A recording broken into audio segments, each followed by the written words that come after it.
Jadi seperti itu antara misalnya karakteristik yang sama itu di populasi yang lain itu juga usia 15 tahun, kemudian misalnya jenis kelaminnya laki-laki perempuan. Kalau yang mau diteliti itu laki-laki saja, di populasi yang lain itu juga harus yang laki-laki saja gitu. Itu contohnya uji validitas ya. Jadi caranya begitu, kemudian tiap pertanyaan itu ditanyakan kepada populasi yang lain itu, tiap pertanyaannya. Jadi misalnya saja pertanyaan nomor 1 dengan kunci jawaban 1 sampai 5 misalnya. Ya, itu nanti nilai dari populasi yang lain tadi berapa. Ya, kemudian nanti dihitung, jadi dihitungnya itu begini, kalau pertanyaan kuesioner itu ada, pengetahuan itu ada, misalnya katakanlah 5 saja, berarti cara mengukurnya dengan, misalnya katakanlah dengan Pearson ya, Pearson itu kan 1 sampai 5. Tapi ada 5 pertanyaan, atau katakanlah 10 ya, biar nggak kacau, biar nggak rancu. 10 pertanyaan mengenai pengetahuan. Maka nilai terendah dari pertanyaan itu, nilai terendahnya adalah 10 kali 1 misalnya, pakai Likert ya, 1. Jadi nilai terendah 10, nilai tertinggi 5 kali 10, 50. Itu data yang disebut data interval.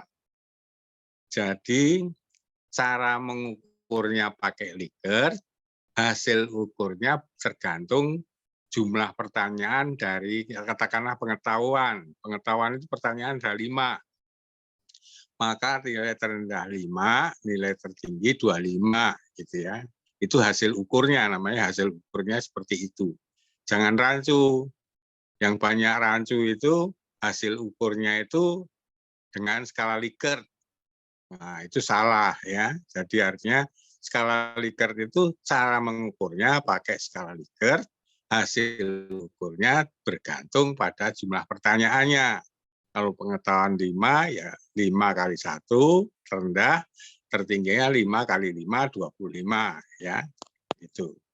Paham ya, ini dicerna perlahan-lahan aja. Jadi saya memberikannya perlahan-lahan aja karena ini penting ya. Kemudian angka-angka yang diperoleh dari populasi yang lain tadi kan ketemu angka-angka ya. Nah, itu dimasukkan dalam rumus Pearson product moment. Itu rumus Pearson itu menggambarkan nilai R kecil, itu R hitungnya berapa. Ya. Kalau udah ketemu, dibandingkan dengan R tabel. Nah, ini R tabel itu bergantung pada jumlah responden dari populasi lain lagi tadi. Misalnya saja diambil 20, maka nilai R tabelnya 0,441. Kalau R hitungnya lebih besar daripada 0,441, maka pertanyaan itu, artinya nomor pertanyaan itu dinyatakan valid. Valid itu adalah sah untuk mengukur apa yang seharusnya diukur. Paham ya? Kalau nggak paham, langsung tanya saja. Kemudian pertanyaan sikap juga demikian. Misalnya pertanyaan sikap itu ada 8. Maka nilai terendahnya itu 8, nilai tertingginya 8 kali 5, 40. Itu hasil ukurnya. Ya. Sekarang bergantung, ya itu tadi, kalau biasanya uji coba itu responden dari populasi lain itu 20 atau 30, itu yang umumnya dilakukan. Kalau terlalu banyak memang nanti jadi ruwet hitungannya. R tabelnya untuk 30 itu 0,361. Ya, R tabel untuk 30 responden itu 0,361. Kemudian dihitung dengan rumus Pearson itu tadi, kalau misalnya nilai R-nya itu lebih besar dari 0,361, maka valid. Jadi, mengambil sampelnya dari populasi lain itu terserah mau 20 atau mau 30, tapi dengan R tabelnya yang berbeda. Kalau R tabel 20, 0,441, kalau R tabelnya untuk 30 responden itu 0,361. Sekali lagi, apabila R hitungnya itu lebih besar dari, kalau ambil 20 ya 0,441, maka dinyatakan valid. Kalau yang 30, apabila nilai R hitungnya lebih besar dari 0,361, maka pertanyaan itu dianggap valid. Jadi yang diuji itu tiap pertanyaan. Ya, paham ya? Ya, jadi ngitungnya dengan rumus Pearson product moment. Ya, di buku saya ada mengenai metodologi riset. Kemudian untuk reliabilitas, supaya alat ukur itu dipakai siapa saja, kapan saja, di mana saja, itu hasil ukurnya tetap. Artinya konsisten, itu dilihat reliabilitasnya. Tapi kalau reliabilitasnya itu dengan nilai patokannya 0,6. Apabila lebih besar dari R-nya, lebih besar dari 0,6, maka dinyatakan reliable. Rumus yang dipakai adalah rumus Cronbach alpha. Ya. Kalau tadi validitas dengan rumus Pearson product moment, kalau reliabilitas dengan rumus Cronbach alpha. Cronbach itu nama orang. Jadi kalau ditulis di skripsi jangan ditulis miring ya. Cronbach alpha pakai C. Cronbach alpha, BACH. Ya, itu uji reliabilitasnya. Jadi caranya begitu. Kecuali kuesioner itu pernah dilakukan misalnya studi di di UI, ada yang uji pakai kuesioner yang seperti itu. Jadi kalau pakai kuesioner yang pernah diuji, pernah dipakai, itu nggak usah pakai uji validitas. Tetapi kalau kuesioner itu karena kebutuhan judul penelitiannya dimodifikasi atau diubah sedikit, maka tetap dilakukan uji validitas. Ya, jadi kalau tinggal pakai begitu saja, dipakai orang lain, pernah dipakai orang lain, ya asumsinya orang lain tadi sudah menguji validitas dan reliabilitasnya, maka tinggal pakai saja. Tapi kalau ada modifikasi, ada perubahan-perubahan sedikit atau berdasarkan kepentingan judul penelitian, maka harus dilakukan uji validitas dan reliabilitas. Ya, saya sengaja pelan-pelan ini karena ini penting, tapi selalu dilupakan oleh para peneliti. Kadang-kadang tinggal pakai, comot pakai aja dipakai. Nah, yang pernah pakai ini kebetulan tidak pernah uji validitas dan reliabilitas, maka ya tidak sah mengukur yang tidak diukur. Ya, validitas kan sah mengukur apa yang tidak diukur.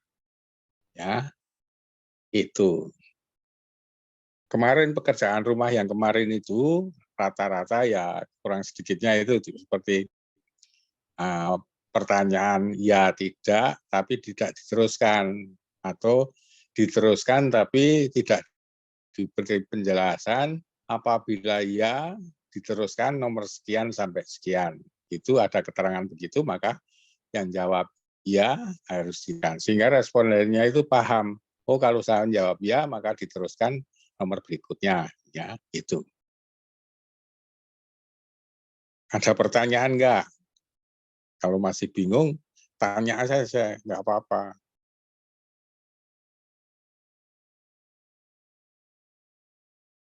Ya, jadi simbolnya R itu R kecil ya, R kecil. Kron alfa juga R kecil ya. Kron alfa dengan 0,6 lebih besar dari 0,6 reliable, lebih kecil tidak reliable. Kalau validitas R hitung lebih besar dari R tabel, maka itu valid. Tapi kalau kurang dari tabel, itu tidak valid. Ya, ini akan diperdalam nanti kalau sudah mulai nulis proposal untuk penelitian. Ya, karena ini penting, jadi nanti ya pembimbingnya siapa, nanti kalau belum begitu paham banget, coba ditanyakan uji reliabilitas dan uji validitasnya itu caranya bagaimana. Caranya loh, bukan teori. Kalau nanti teori, salah. Karena apa? Proposal itu adalah panduan kita atau pegangan kita untuk melakukan penelitian. Jadi lebih banyak kepada caranya, bukan teoritisnya.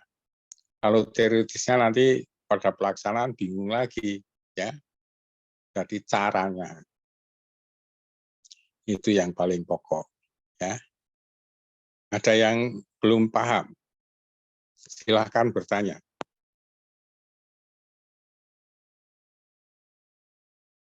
Prof, izin bertanya, minimal respondennya berarti 20 ya, Prof? Atau gimana, Prof? Ya, ini kemudahan saja. Biasanya yang dipakai itu 20 atau 30 responden dari populasi yang lain tadi, yang bukan nggak kita teliti ya. Karena nilai R tabelnya itu saya hafal 0,441 kalau 20. Kalau R tabelnya 30, 0,361. Ya. Jadi sebetulnya berapa saja, tapi kan kalau terlalu banyak nanti waktunya habis nanti. Ya. Jadi 20 itu pas, atau 30 itu ya sedang lah. Gitu.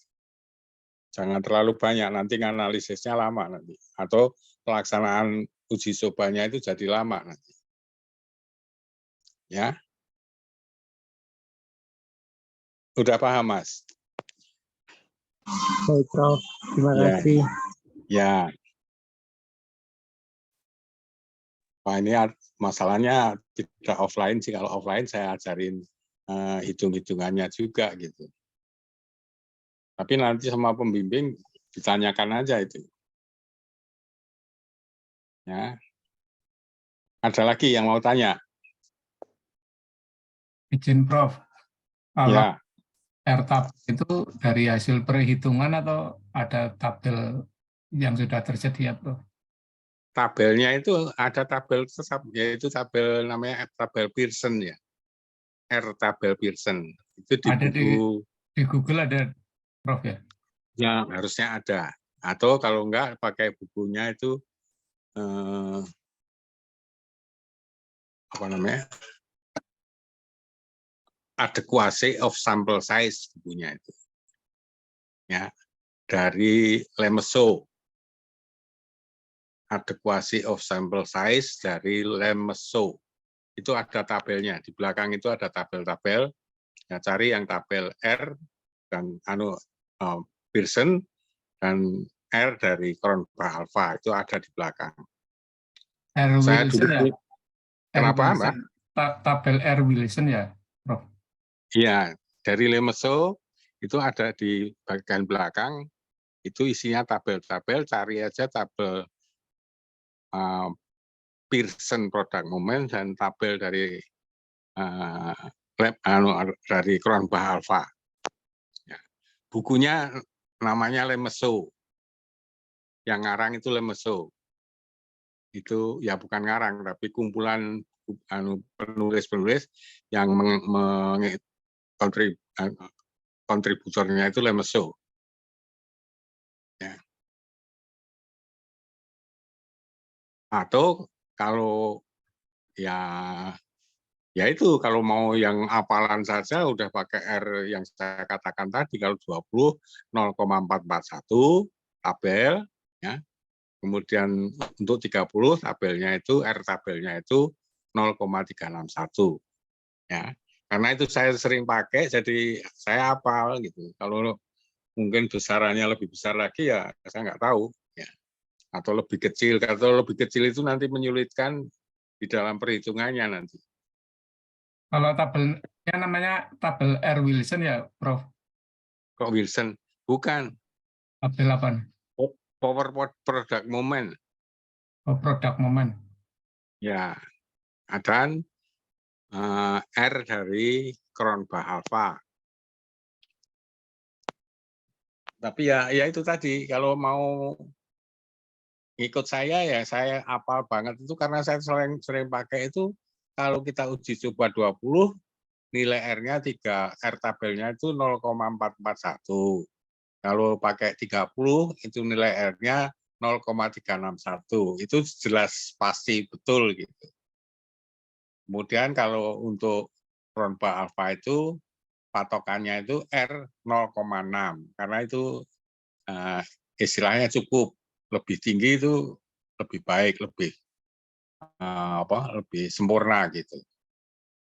Tapi buat apa kalau hanya perlu cukup saja ya nggak apa-apa pakai 0,66 itu.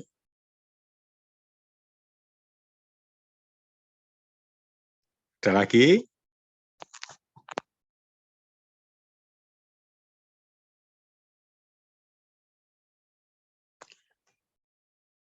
Oke, nanti kalau misalnya sudah mau bikin proposal skripsi, kalau mau uji coba, ya nanti konsultasi juga sama saya juga boleh. Meskipun saya nggak pembimbing, boleh. Ya, silahkan. Ya, syukur-syukur pembimbingnya saya sendiri ya pasti diajari itu. Karena peneliti lain kadang-kadang mengabaikan itu. Padahal itu penting sekali karena kalau mengukurnya dengan kuesioner yang tidak valid dan tidak reliable, maka hasilnya juga bias, hasilnya tidak betul itu. Oke.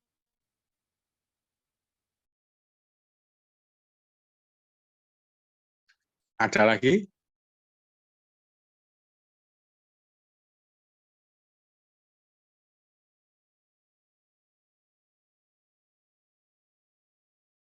Nah, udah kalau gitu dibagi kelompok lagi, mencoba menghitung dengan sampel 20 dan sampel 30. Coba sampel populasi yang sama, kriteria inklusif dan karakteristiknya tadi sama dengan 20 sampel dan yang satu 30 sampel. Coba dihitung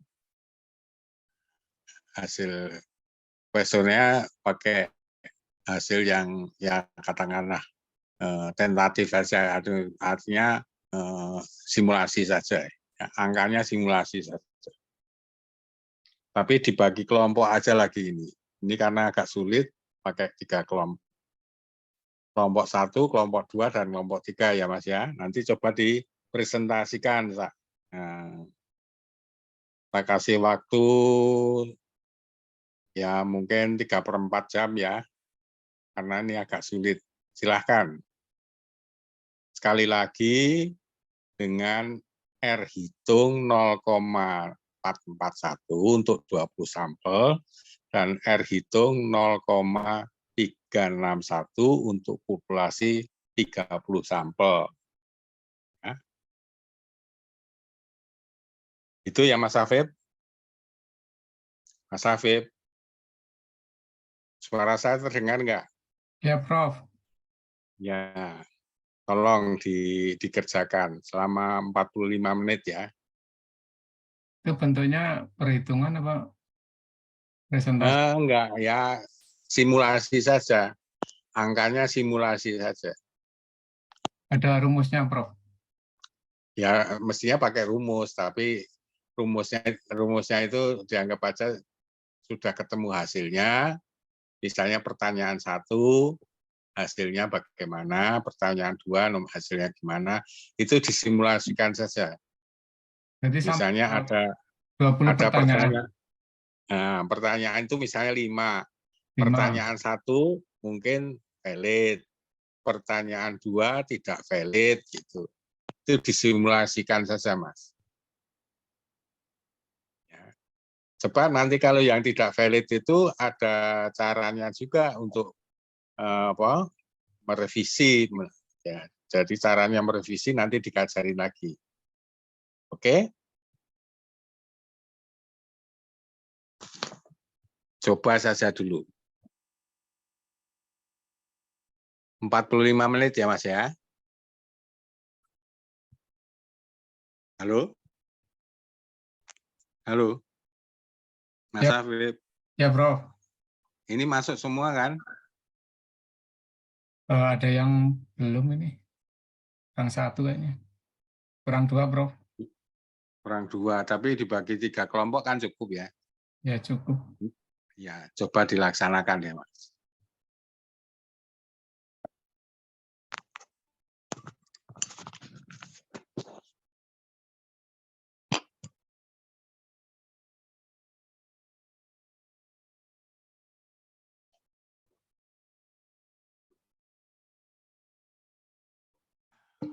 Ya.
Izin, Prof. Ya, Ini harus pakai SPSS ya, Prof? kenapa? Ini harus pakai SPSS ya?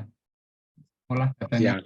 kalau nanti yang benernya tidak simulasi sih iya. Tapi kalau sekarang sih nggak usah. Kalau mau pakai ya bisa kalau memang ada yang punya. Simulasi aja, Prof. Iya, simulasi saja. Prof, jadi mau tanya Prof, jadi seakan-akan kita sudah melakukan Uji coba. uji cobanya, terus kita sudah seakan-akan sudah mendapatkan hasilnya gitu kan Prof? Ya, mendapatkan angkanya. Iya, mendapatkan angkanya. Jadi artinya hanya betul tadi simulasi, jadi seakan-akan saja gitu ya Prof ya? Betul, betul. Nanti kalau yang benernya itu kan nanti ya Prof, kalau pakai SPSS, kalau sekarang nggak perlu kan ya Prof ya? Ya, sebaiknya gitu karena angkanya juga masih fiktif kan.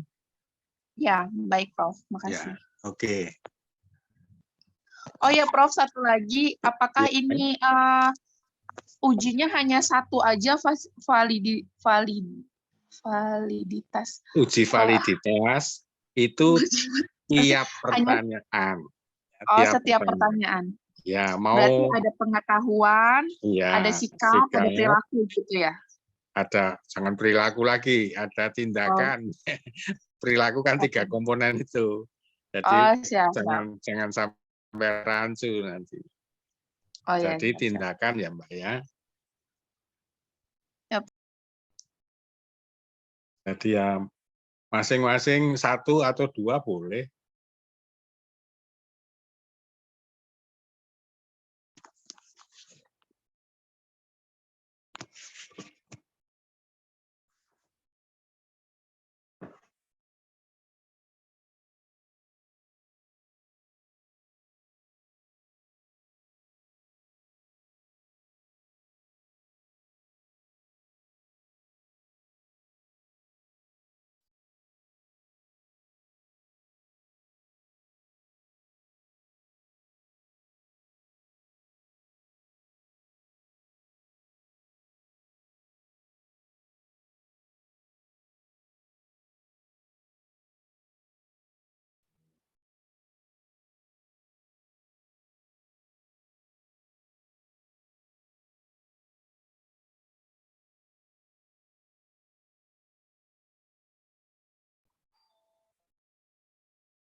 Berapa lama lagi? Nanti waktu itu. Kali banyak.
Udah, Mas. Mbak Wigati, udah? Belum, Pak. Lama banget toh. Belum, Pak. Sebentar, Pak. Ya, sebentar aja. Oke, Mbak. Oke.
Boleh dicoba, Prof, kelompok Coba, 3. coba saja, salah Coba nggak saja ya, apa-apa, Prof. namanya masih Siap, belajar.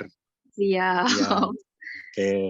Ini Pak Afif ini udah multi belum ya? Atau harus hostnya dipindahin dulu? Multiple share screen. Iya. Udah ada.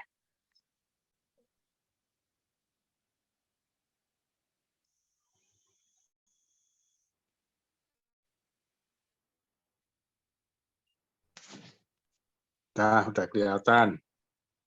Baik, Prof. Sebentar, Prof. Ya, Iya. Baik, Prof. Selamat sore. Assalamualaikum warahmatullahi wabarakatuh. Waalaikumsalam. Baik, Prof. Kami dari kelompok 3, kami akan coba mudah-mudahan apa yang dimaksud sesuai dengan yang kami pahami ya, Prof. Ya, Dari nggak kelompok apa-apa. 3, ya kami ada Wigati, saya sendiri, lalu ada Linda, ada Dania, ada Intan, dan ada Ibu Rika. Di Ya. sini tingkat pengetahuan Ibu sebelum dilakukan penyuluhan dan sesudah penyuluhan. Di sini ada penyebaran kuesioner dilakukan untuk mengetahui sejauh mana tingkat pengetahuan dan sikap terhadap perilaku pencegahan DBD di RW 07 Kelurahan Baru. Di sini ada beberapa pertanyaan, yaitu kami melakukan 10 pertanyaan, di mana pertanyaan tersebut sudah ada hasilnya, Prof, antara pretest dan posttest. Di sini terlihat teman-teman, di sini ada 9 yang saya screenshot, sebenarnya ada 10, Prof. Dan hasilnya di sini didapatkan tabel adanya peningkatan hasil dari pretest dan posttest. Variabel pengetahuannya dilakukan kepada 50 responden di wilayah RW 07. Dengan jumlah presentasi 50 responden yang menjawab benar pada kuesioner pretest sebesar 52,2% dan yang menjawab benar pada kuesioner posttest sebesar 54%. Hal ini membuktikan bahwa adanya peningkatan yang signifikan sebelum dilakukan penyuluhan dan sesudah penyuluhan. Kemudian diikuti pula dengan peningkatan sikap serta perilaku Ibu yang dapat dilakukan pada tabel di bawah ini. Di sini pengetahuan Ibu mengenai pencegahan DBD, pengetahuannya kurang, belum saya benarin nih. Pengetahuan di sini ada kurang baik, ada baik, lalu ada nilainya yaitu 5, kurang baik 5 nilainya, lalu presentasinya 10%, terus baik itu ada 45 nilainya, presentasinya 90%, totalnya di sini 50 responden dan 100%, dan p-value-nya 0,043, yang artinya lebih kecil dari nilai alpha, yaitu 0,05. Secara statistik pengetahuan tentang DBD ada pengaruh dengan perilaku pencegahan DBD. Lalu di sini ada, gimana, Prof? Iya, terus saja, nggak apa-apa. Kayaknya salah ya, Prof. Lalu di sini ada tingkat sikap, di sini juga ada pertanyaannya, lalu di sini didapatkan kuesioner pretest sebesar 66%, lalu yang tidak, jawabannya 3. Stop. Ini bukan uji validitas, Mbak. Ini uji beda sebelum dan sesudah perlakuan. Jadi beda. Baik, berarti yang sikap kurang baik, lalu presentasi value itu bukan ya, Prof? Bukan, itu pengetahuan tadi juga seperti itu. Itu hanya uji beda, artinya analisisnya pakai istilahnya T difference between, bukan between, sampel yang sama tetapi waktunya berbeda, sebelum dan sesudah. Tapi itu bukan uji validitas, Mbak. Yang diuji itu tiap nomor pertanyaan itu valid atau tidak valid. Ada pertanyaan 1, oh nanti valid. Pertanyaan nomor 2, oh tidak valid. Itu, Mbak, yang saya maksud itu. Jadi uji validitas beda dengan ini tadi adalah uji perbedaan antara sebelum dan sesudah pada sampel yang sama atau populasi yang sama. Beda, kalau juga uji beda bisa juga berlaku pada populasi dengan sampel yang berbeda. Itu uji t-testnya difference between two sample mean. Itu rumusnya beda-beda. Tapi bukan itu yang dimaksud. Yang dimaksud adalah uji validitas tiap pertanyaan. Ya, jadi pertanyaan 1 R hitungnya berapa? Disimulasikan saja tadi. Makanya misalnya untuk 30 sampel 0,4 misalnya. 421 misalnya. Oh, itu lebih besar dari 0,361 misalnya. Nah, itu dinyatakan valid. Kalau di bawah 0,361 untuk sampel 30, itu artinya tidak valid. Ya, kalau lebih kecil dari 0,361, maka lebih kecil itu adalah tidak valid. Gitu, Mbak. Jadi beda dengan yang Mbak sajikan tadi. Itu sajiannya sih sudah betul dalam arti kata untuk menguji beda antara sebelum dan sesudah perlakuan pada sampel yang sama. Ya. Itu nanti dalam penelitian juga ada yang seperti itu, Mbak. Tapi itu hasil dari nilai sebelum dan sesudah. Itu beda, ya. Bukan untuk uji validitas. Ya. Oh, baik, Prof. Jadi uji validitas itu yang Prof maksud adalah si pertanyaannya itu gitu ya, Prof? Iya, kuesioner yang Mbak bikin itu, tiap pertanyaan itu diujikan. Apakah tiap pertanyaan ya Mbak, tiap pertanyaan itu valid atau tidak valid. Artinya valid kan sah untuk mengukur apa yang tidak diukur atau tidak. Jadi kalau kuesionernya itu belum diuji itu, artinya belum bisa dipakai. Karena nanti datanya atau informasi yang diperoleh itu bias, tidak sesuai yang kita harapkan karena alat ukurnya tidak sah untuk mengukur. Gitu. Paham ya Mbak ya? Nggak apa-apa, ini namanya latihan kok. Saya sangat apresiasi karyanya Mbak Wigati ya. Siap, Prof. Mbak Baik, Wigati itu artinya penting. Masya Allah, amin. Iyalah, aku juga orang Jawa kok Mbak.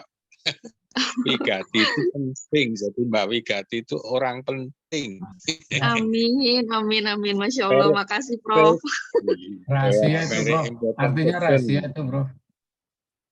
Iya, Apa, Prof? itu Mbak Wigati itu very important person. Wih, Iyalah. Ya, doa orang tua oke. ya, Prof. Doa orang tua seperti Iya, itu. Mudah-mudahan amin. Harapan orang tua seperti itu. Teman-temannya juga mengharapkan seperti itu untuk Mbak Wigati. Amin, amin. Oke, Makasih, Mbak. Prof. Baik, nanti Ya, diperbaiki, Prof. iya, sampai ngerti gitu. Salah lagi nggak apa-apa, betulin lagi gitu. Atau Ya. ini ada yang kelompok lain, ada nggak? Kelompoknya Mas Afif itu sendiri, coba. Belum, Prof. Kenapa? Belum. Belum. Ngikutin Mbak Wigati aja, Prof. Itu tadi, Prof. Mbak Wigati itu cewek-cewek semua, Mbak. Mas, jangan sampai kalah sama cewek-cewek. Sama Mbak very important person tadi. Ada yang lain yang sudah bisa presentasi? Sebagai contoh saja. Mas, jangan lupa di absen ya. Ya, Prof. Ya. Ya, Prof. Kalau belum ada juga, masih bingung juga, oke, itu untuk pembukaan kuliah minggu depan. Nanti tak betulin lagi gitu ya. Mohon Coba. maaf, Prof. Minggu depan sudah UAS, Prof. Udah UAS, Prof. Udah UAS. Jadi ini terakhir. Waduh, Mas Afif kok nggak bilang tadi kalau ini habis. Ya sudah, nggak apa-apa lah. Pokoknya UAS-nya aktif aja ya Mbak ya, Mas. Kisi-kisinya apa, Prof? Kisi-kisinya ya apa namanya, mengenai perilaku itu ya bagaimana pendekatan perilaku itu satu. Kedua, bagaimana menyusun proposal kan bisa sudah diberikan waktu itu submission proposal, penelitian survei itu. Yang ketiga ya ini mengenai uji validitas ini nantinya. Nanti tak kasih angka-angkanya simulasi ya. Ya, siap, Prof. Ya. Di Kalau ada validitas, yang Prof, yang penting Prof belum paham soalnya. yang terakhir tadi, Iya, Prof. yang mana Mbak yang belum Yang paham, uji yang validitas. uji validitas. Iya, Ya, ini kan ya itu ternyata kan nanti pemahaman saya ternyata salah, Prof. Jadi kan ya, bisa jadi ya nih. nanti saya kasih angka-angkanya deh nanti supaya Siap, nanti siap. lebih mudah gitu ya. Baik, Oke. Prof. Nanti dikasih ke Pak Afif ya, Prof. Iya Angka-angkanya. sayang, Mbak Makasih, VIP Prof. ini kok jangan khawatir. Nah, ini apa namanya? Mas Afif, udah diambil fotonya? Mas Afif? Mas Afif? Ya, Prof. Udah, Prof. Sudah diambil fotonya? Ya, Prof. Udah. Nah, Prof. udah. Kalau gitu saya live ya. Baik, Wabillahi Prof. Terima taufiq, Baik, kasih. hidayah. Terima kasih, Prof. Mohon maaf lahir batin. Benar batin ya. Aduh, Mbak Eka ya. Oh, siapa lupa aku namanya. Digati, Prof. Digati, Oh, ini Prof. Mbak Wigati. Itu tadi nongol gambarannya Mbak Linda kayaknya. Oke. Iya, Prof. Wabillahi Hadir. ya, wabillahi taufiq wal hidayah. Wassalamualaikum warahmatullahi wabarakatuh. Salam sehat untuk semuanya. Waalaikumsalam. Waalaikumsalam. Terima kasih, Prof. Terima Sehat-sehat, kasih. Prof. Terima kasih, Salam Prof. ya. Salam Sehat, sehat Prof. bagi semuanya saja ya.